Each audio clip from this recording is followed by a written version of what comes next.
ஆண்டவராகிய இயேசு கிறிஸ்துவின் நாமத்தில் காலை வாழ்த்துக்கள். இன்றைய மன்னா, அவர்களுடைய ராஜா ஆகாகை பார்க்கிலும் உயர்வான், அவர்கள் ராஜ்யம் மேன்மை அடையும். எண்ணாகமம் 24 வசனம் 7 பின்பகுதி. இங்கே பாலாக் என்ற ராஜா என்ன பண்ணுறாரு, பிலேயாம் தீர்க்கதரிசியை கூப்பிட்டு இஸ்ரவேல் ஜனங்களை சபிக்க சொல்கிறார். ஆனால் பிலேயாம் இல்லை, நான் செய்ய மாட்டேன், கர்த்தர் எனக்கு என்ன சொல்கிறாரோ அதுபடி தான் நான் செய்வேன் அப்படிலாம் எத்தனையோ தடவை சொன்னால் கூட, ஆனால் போகிறான். அவன் கூப்பிட்ட இடத்துக்காக என்ன பண்ணுறான், போகிறான். அப்போ அவன் சொல்கிறான், இல்லை நான் ஆசீர்வதிக்கிறது தான் ஆண்டவர் செய்ய சொல்கிறாரு, நான் சபிக்க மாட்டேன் அப்படின்னு சொல்லி சொல்கிறார். 20ஆம் வசனத்தில் பார்த்தீங்கன்னா 23:20 இதோ ஆசீர்வதிக்க கட்டளை பெற்றேன், அவர் ஆசீர்வதிக்கிறார், அதை நான் திருப்பக்கூடாது அப்படின்னு சொல்கிறார்.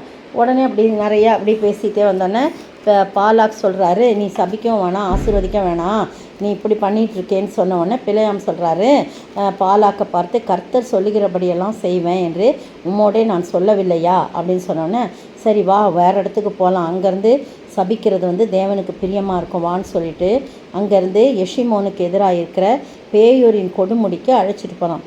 அங்கே போயும் நீ பலிபிடலாம் கட்டு அப்படி இப்படின்னு சொன்னோன்னே அதே மாதிரி பலிபிடலாம் கட்டுறாரு.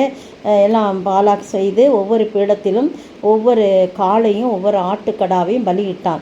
எல்லாம் செஞ்சு முடித்த உடனே 24ஆம் அதிகாரம் 1 வசனம் சொல்லுது, இஸ்ரவேலை ஆசீர்வதிப்பதே கர்த்தருக்கு பிரியமென்றே பிலேயாம் கண்டபோது அவன் முந்தி செய்து வந்தது போல எந்த நிமித்தமோ ஜோசியமோ அந்த இவனையும் அவனையும் போயெல்லாம் பார்க்க போகாமல் வனாந்தரத்தில் நேராக தன் முகத்தை திருப்பி தன் கண்களை ஏறெடுத்து இஸ்ரவேல் கோத்திரங்கள்படி பாளையம் இறங்கிறது பார்த்தான். தேவ ஆவி அவன் மேல் வந்தது. அவன் என்ன பண்ணுறான், ஒன்றொன்னா சொல்லி அவர்களை தேவன் அருளும் வார்த்தைகளை கேட்டு சர்வ வல்லுடைய தரிசனத்தை கண்டு தாழ விழும்போது கண் திறக்கப்பட்டவன் விளம்புகிறதாவது அப்படின்னு சொல்லி இஸ்ரவேல் ஜனங்களை ஆசீர்வதிக்கிறார். அந்த ஆசீர்வாதம் எதுலேருந்து தொடங்குதுன்னா 24ஆம் அதிகாரம் 5ஆம் வசனத்துலேருந்து தொடங்குது. அப்படி தொடங்கும்போது தான் 7ஆம் வசனம் இன்றைக்கு தியான வசனம், அவர்களுடைய முதல் பகுதி, நீர்சால்களிலிருந்து தண்ணீர் பாயும், அவர்கள் வித்து திரளான தண்ணீர்கள் மேல் பரவும், அவர்களுடைய ராஜா ஆகாகை பார்க்கிலும் உயர்வான், அவர்கள் ராஜ்யம் மேன்மையடையும். பார்த்தீங்களா? அப்போ இஸ்ரவேல் ஜனங்களை அவ்வளோ ஆசீர்வதிக்கிறான். தேவன் அவர்களை எகிப்திலிருந்து புறப்பட பண்ணினார். காண்டாமிருகத்துக்கு ஒத்த பலன், எப்படிப்பட்ட மேன்மை அவர்களுக்கு கிடைச்சதுன்னா, காண்டாமிருகத்துக்கு ஒத்த பலன் அவர்களுக்கு இருந்தது. அவர்கள் தங்கள் சத்துருக்களாகிய ஜாதிகளை பட்சித்து அவர்கள் எலும்புகளை நொறுக்கி அவர்களை தங்கள் அம்புகளினாலே எய்வார்கள் என்று சொல்லப்பட்டிருக்கு. நிறைய நீங்கள் படித்து பார்த்தீங்கன்னா நிறைய ஆசீர்வாதம் போடப்பட்டிருக்கு. இந்த அருமையான வேளையில் அந்த இன்றைக்கு கொடுக்கப்பட்ட ஆசீர்வாதம், அவர்கள் ராஜ்யம் மேன்மையடையும்.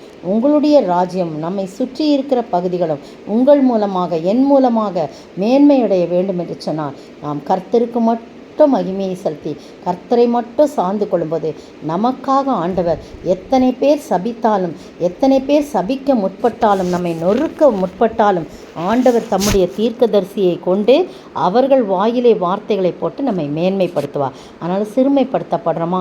அநேக வேளையில் துக்கம் வந்துடுது. என்ன ஆண்டவரே, நான் இப்படி தானே இருந்தேன், ஏன் எனக்கு இன்றைக்கி இந்த துக்கம் அப்படின்னு சொல்லிட்டு, ஏன் இந்த பிரச்சனைன்னு சொல்லும்போது ஆண்டவர் சொல்கிறாரு, இல்லை நான் உன்னை மேன்மை அடைய செய்வேன். இந்த காரியம் நான் அனுமதிச்சேன்னா அதில் ஒரு விசேஷம் இருக்கும், அதில் எல்லாவற்றுக்கும் ஒரு காரியம் இருக்கும். அதனால் நீ கவலைப்படாதன்னு ஒவ்வொரு நாளும் நம்மை தேற்றுகின்ற ஆண்டவராக இருந்து நம்மை வழிநடத்துகிற நம்மையும் நம்மை சுற்றிலும் இருக்கிற எல்லா காரியங்களையும் மேன்மையடைய செய்வார். நம் மூலமாக அநேக பேர் மேன்மை அடைவார்கள். அப்படிப்பட்ட ஆசீர்வாதத்தை நாம் பெற்று வாழ ஆண்டவர் தாமே கிருபை செய்வாராக. ஆமென். கற்பாறையான இயேசுவின் மேல் கட்டுவாயானால், கற்பாறையான இயேசுவின் மேல் கட்டுவாயானால், கற்பாறையான இயேசுவின் மேல் கட்டுவாயானால், உன் ஜெபம் கேட்கப்படும், உன் ஜெபம் கேட்கப்பட்டு மேன்மை அடைவாய், உன் ஜெபம் கேட்கப்பட்டு மேன்மை அடைவாய், உன் ஜெபம் கேட்கப்பட்டு மேன்மை அடைவாய், நீ என்றென்றும் நிலைத்திருப்பாய், நீ என்றென்றும் நிலைத்திருப்பாய். ஸ்தோத்திரிக்கிற ஆண்டவரே, துதிக்கிற ராஜா, கற்பாறையான இயேசுவின் மேல் எங்களுடைய வாழ்க்கையை நாங்கள் கட்டும்போது எங்கள் ஜெபம் கேட்கப்படும், நாங்கள் என்றென்றும் மேன்மையடைவோம் என்ற பாடலை நீர் கொடுத்து எங்களை ஆசீர்வதித்தீர். அதற்காய் ஸ்தோத்திரம். அதன்படி நாங்கள் வாழ எங்களை ஒப்புக் கொடுக்கிறோம். இயேசுவின் நாமத்தில் ஜெபிக்கிறேன் பிதாவே, ஆமேன். நேற்றைய பதில் கேப்ரியேல். லூக்கா 1:19. இன்றைய கேள்வி: மரியாள் எலிசபெத்தின் வீட்டில் தங்கியிருந்த காலம் எவ்வளவு? மரியாள் எலிசபெத்தின் வீட்டில் தங்கியிருந்தது எவ்வளவு காலம்?